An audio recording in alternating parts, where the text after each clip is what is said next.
Hello friends, कैसे हैं आप? सो वेलकम एक नई स्टोरी में, जिसका नाम आप लोग अपने हिसाब से रख लीजिएगा, जिसका टाइटल आप लोग दीजिएगा। तो कहानी एक ऐसी मोहब्बत की है जो किसी के रूह से शुरू हुई और रूह पे ही खत्म हुई। मुख्य किरदार है नायरा और एक ईरा। ईरा एक खामोश तन्हा लड़की जो सच के लिए लड़ना जानती है, लेकिन प्यार के नाम से बहुत डरती है। तो आइए स्टोरी पे चलते हैं। बॉम्बे की भागती सड़कों पर नायरा को अक्सर कोई चेहरा याद नहीं रहता था। वो सब उसे एक जैसे लगते थे, तेज, दिखावटी और खोखले। उसे कभी किसी का चेहरा अट्रैक्ट नहीं करता था। नायरा एक टॉमबॉय थी और सब उसे बहुत अच्छे से जानते थे। मतलब उसके फैमिली मेंबर्स, फ्रेंड्स, आसपास के लोग जानते थे कि उसका इंटरेस्ट लड़कियों में है।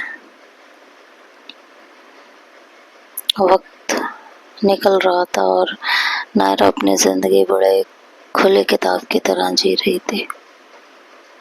तभी एक रोज लोकल ट्रेन में सफर करते वक्त किसी की चूड़ियों की आवाज सुनाई दी। उस चूड़ी ने नायरा का ध्यान खींचा था, लेकिन दूसरे ही पल उसने अपना ध्यान हटा लिया था। लेकिन जब ट्रेन रुकी, वो लड़की उतरी, उसकी नजर अचानक पलटी। बस एक परछाई देखी, काले दुपट्टे में लिपटी हुई। नायरा ने झांक कर देखने की कोशिश की थी, लेकिन चेहरा नहीं देख पाई। नाम नहीं पता था, चेहरा नहीं देखा था, लेकिन उसकी वो परछाई, काले दुपट्टे में लिपटी हुई, वो चूड़ियों भरे हाथ, वो साया सीधा नायरा की आंखों में उतर गया था। नायरा अब रोज उसी ट्रेन में सफर करने लगी कि वो परछाई उसे फिर से दिखेगी। एक हफ्ता गुजर गया था, वही ट्रेन, वही प्लेटफॉर्म, पर वो परछाई नहीं दिखी। नायरा हार मानने लगी थी। फिर एक दिन बारिश में वो दोबारा सामने आई, लेकिन इस बार एक झगड़े में। क्या तुम्हें शर्म नहीं आती? सबके सामने लड़की का हाथ पकड़ते हो। ईरा नाम था इसका। किसी लड़के को डांट रही थी। नायरा दूर से देख रही थी। भीड़ लगी हुई थी, भीगी हुई थी, बेआवाज। ईरा का चेहरा वो देखने की भीड़ से कोशिश कर रही थी, लेकिन अभी भी उसका चेहरा वो देख नहीं पा रही थी। जब तक वो भीड़ को चीरते हुए वहां पहुंची, वो लड़की वहां से जा चुकी थी। नायरा फिर से एक बार दिल में सोच के रह गई थी। वो बस सोचती रही, कौन है ये लड़की जो इतने गुस्से में भी सच्ची लगती है। 3 बार ऐसा इत्तेफाक हुआ। नायरा सोचने लगी, 3 बार 3 अलग जगह कोई इत्तेफाक नहीं हो सकता। और नायरा को पेंटिंग का बहुत शौक था। तो वो जब जब उस लड़की का जो देख पाती, वो उस पेंटिंग पे उकेरने लगी थी।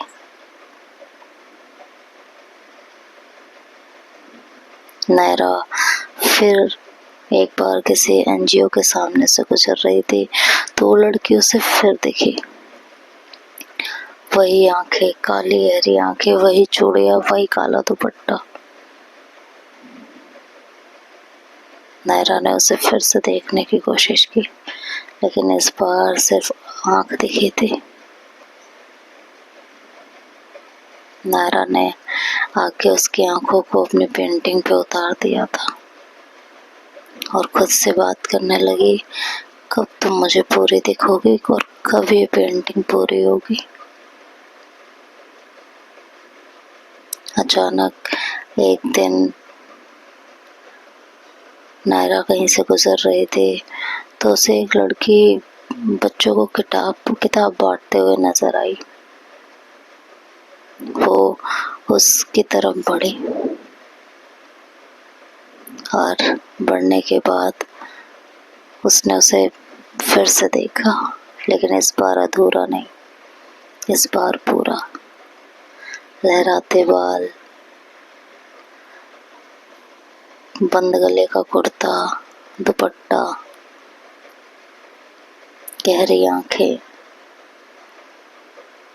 कागज से भी सफेद रंग।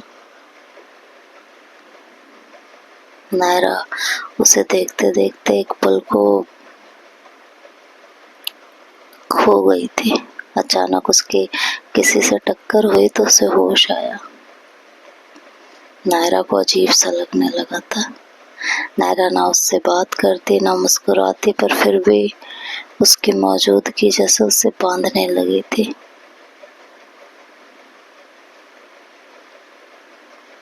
वक्त धीरे धीरे गुजर रहा था। नायरा फिर से उससे टकराई। अब उसे पता चल चुका था कि वो इसी एनजीओ में कुछ काम करती है, तो नायरा अक्सर उस एनजीओ के सामने से निकलती। एक दिन उसे दोबारा से मुलाकात हुई। नायरा हिम्मत करके उसके पास गई, पर बोल नहीं पाई। हीरा ने उसे देखा, लेकिन बिना कुछ कहे निकल गई। नायरा इवन उसका नाम तो पूछने की हिम्मत नहीं कर पाई थी। यहाँ तक कि सही बात थी कि दोनों को एक दूसरे का नाम नहीं पता था। हीरा ने तो कभी कोई दिलचस्पी दिखाई ही नहीं थी, और नायरा जो उसके पीछे परेशान थी, उसने भी कोई दिलचस्पी नहीं दिखाई नाम जानने में। हीरा के जाने के बाद उस दिन नायरा के दिल में एक अजीब सी बेचैनी थी। वो ना चेहरा भूल पाती, न वो आंखें जो हर बार कुछ कहने से रुक जाती थी। उसने उस रात फिर से कैनवास खोला। रंग बेतरतीब थे, लेकिन हाथ जैसे खुद पे खुद चलने लगे। उसने कोई रेफरेंस नहीं देखा, बस उस चेहरे को याद करते हुए रंग घोलती रही। सुबह तक पेंटिंग पूरी बन चुकी थी। लड़के की आंखें, उसका चेहरा, उसके होठ ठंडी लेकिन जिंदा, जैसे किसी झील के नीचे ज्वालामुखी हो। और चुप रहने वाली आंखें जो हर जवाब से पहले सवाल करती हो। उसे नायरा को कुछ समझ नहीं आ रहा था कि उसने उस लड़की को इतना जान लिया था कि बस रोज उस पेंटिंग के साथ बातें करते हुए वक्त बिताने लगी थी। हर दिन नया एक स्ट्रोक जोड़ती और हर दिन हीरा उसके और करीब लगती। एक दिन एनजीओ के वॉलंटियर प्रोग्राम में नायरा ने फिर वही चेहरा देखा। इस बार किसी झगड़े या किताब बांटने में नहीं, एक लड़की को किताब पढ़ाना सिखा रही थी। नायरा दूर से देख रही थी, पसीना माथे पर, बाल बिखरे हुए। उसकी उंगलियां कांपी, जैसे कैनवास पर बना चेहरा अब हकीकत में उसकी तरफ चल पड़ा था। वो पास नहीं गई, बस एक कॉफी शॉप के कोने में बैठकर उसे देखती रही। एनजीओ के पास एक कॉफी शॉप था और वो एनजीओ के बाहर उस लड़की को पढ़ा रही थी। कॉफी शॉप से वो साफ साफ दिख रही थी। अचानक हीरा की नजर नायरा पर पड़ी। एक पल का ठहराव था दोनों के बीच। फिर वो पलटी और अपने बच्चों की तरफ लौट आई। नायरा बस मुस्कुराई और मन ही मन बोली, ये जो चेहरा हर रात में रंगों में ढालती हूँ, क्या यही मेरी जिंदगी है? लेकिन उस दिन से दोनों की मुलाकात फिर नहीं हुई। नायरा ने एनजीओ के सामने जाना जारी तो रखा, लेकिन ईरा उससे कभी नहीं टकराई। किस्मत ने फिर उन्हें एक दिन मेट्रो स्टेशन पर टकराया। इस बार नायरा ने हिम्मत की, जाकर कहा, एक्सक्यूज मी। ईरा पलटी।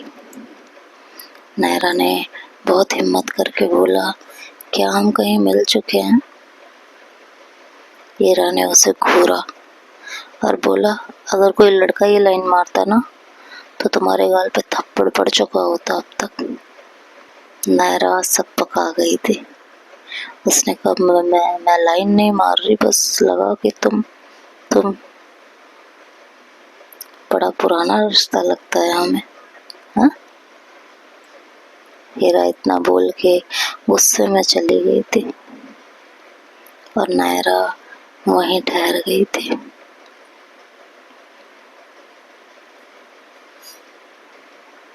उस दिन से कभी हीरा नायरा को देखती तो कभी नहीं देखती, और उस पेंटिंग में जो अधूरा सा था, नायरा उसे पूरा करने में लग चुकी थी। एक एक बारीकी, वो गुस्सा, वो मुस्कान, सब उस पेंटिंग में उतारने लगी थी। और फिर कई महीनों के मेहनत के बाद नायरा की पहली सोलो आर्ट एग्जीबिशन लगी थी। थीम थी अनकहे चेहरे। दीवारों पर कुछ जाने पहचाने लेकिन अनाम चेहरे थे। लेकिन सबसे बड़ी भीड़ जिस पेंटिंग के सामने थी वो थी ईरा की आंखें, ईरा की मुस्कान, ईरा की बेबसी, ईरा का गुस्सा, सब एक साथ। नाम नहीं था, बस टाइटल था, जो कभी बोले नहीं पर हमेशा रहे। ईरा का वो चेहरा, वो पेंटिंग सबको अपनी तरफ आकर्षित कर रही थी। इत्तेफाक से उस एग्जीबिशन में ईरा का एक दोस्त भी आया था। उसने ईरा को फोन किया और बोला, तुझे एक पेंटिंग दिखानी है, किसी ने तुझे चोरी किया है। ईरा हंसी। उसने कहा, अच्छा, किसी ने मुझे चोरी किया है? हाँ। अच्छा, तेरा कहने का मतलब है किसी ने मेरा चेहरा चुराया है? क्या मजाक है। तू आ तो सही, तुझे एड्रेस भेजता हूँ। उसने एड्रेस भेजा और ईरा एग्जीबिशन में पहुंची। उसकी नज़र सीधी उस पेंटिंग पर गई। पल भर को जैसे उसके कदम जड़ हो गए थे। उसके मुंह से एक ही शब्द निकला, ये मेरा चेहरा है? कैसे? बिना मुझसे पूछे किस हक से? कि मतलब क्यों? उसने अपने दोस्त से पूछा, किसने बनाई है ये? उसने कहा, वो नायरा, इस पेंटिंग की ऑनर। वो भीड़ को चीरती हुई सीधा नायरा तक पहुंची, जो एक कोने में खड़ी लोगों की प्रतिक्रिया देख रही थी। ईरा का चेहरा गुस्से से तप रहा था। उसने आके सीधा नायरा के गाल पे तमाचा रख दिया था और भीड़ का रुख अब उन दोनों की तरफ हो चुका था। नायरा का हाथ अपने गाल पे था। ईरा ने कहना शुरू किया, क्या मजाक है ये? तुमने मेरा चेहरा सबके सामने रख दिया, मेरी इजाजत के बिना? किससे पूछ के किया तुमने ये? किसने तुम्हें ये हक दिया? नायरा हड़बड़ा गई थी। उसने कहा, मैंने बस उस रंगों में आ जाता था, मैंने कभी तुम्हारा नाम नहीं लिया। मुझे तो इवन तुम्हारा नाम नहीं लिया तो क्या इज्जत रह गई? चेहरा मेरा है, दर्द मेरा है और तमाशा तुम्हारा। नायरा चुप थी। उसको समझ नहीं आ रहा था कि वो क्या बोले। हीरा ने अपनी बात जारी रखी और कहा, तुम्हारे लिए शायद ये कला होगी, मेरे लिए ये नुमाइश है, मेरे रूह की नीलामी। कभी सोचा भी तुमने, कभी आके पूछा मुझसे मैं ऐसा चाहती भी हूँ या नहीं? बस देखा, पेंटिंग पे उतारा और लगा दी सबके सामने नुमाइश। नायरा ने धीरे से कहा, मैंने तुम्हें कभी छूने की कोशिश नहीं की जो तुम ऐसे भड़क रही हो, बस समझने की थी और तुम्हें इस पेंटिंग पे उतार दिया। हीरा पीछे हटी। उसने कहा, तुमने मेरा चेहरा छीनकर मुझे नामहीन कर दिया और समझ कहती हो? भीड़ चुप थी। पेंटिंग अब खूबसूरत नहीं लग रही थी, वो अब चीख जैसी लग रही थी। तो देखते हैं आगे क्या होगा, ये तो नेक्स्ट पार्ट में सुनेंगे। स्टोरी कैसी लगी ज़रूर बताइएगा, तभी आगे कंटिन्यू करूँगी। और आज बाकी स्टोरीज नहीं आएंगी, मुझे एक तो थोड़े सा इश्यूज हो गए हैं और दूसरा मुझे नींद इतनी आ रही है कि मेरे से रिकॉर्डिंग हो नहीं रही है। तो मैं बाकी स्टोरीज के साथ आपसे कल मिलती हूँ। Bye bye, take care.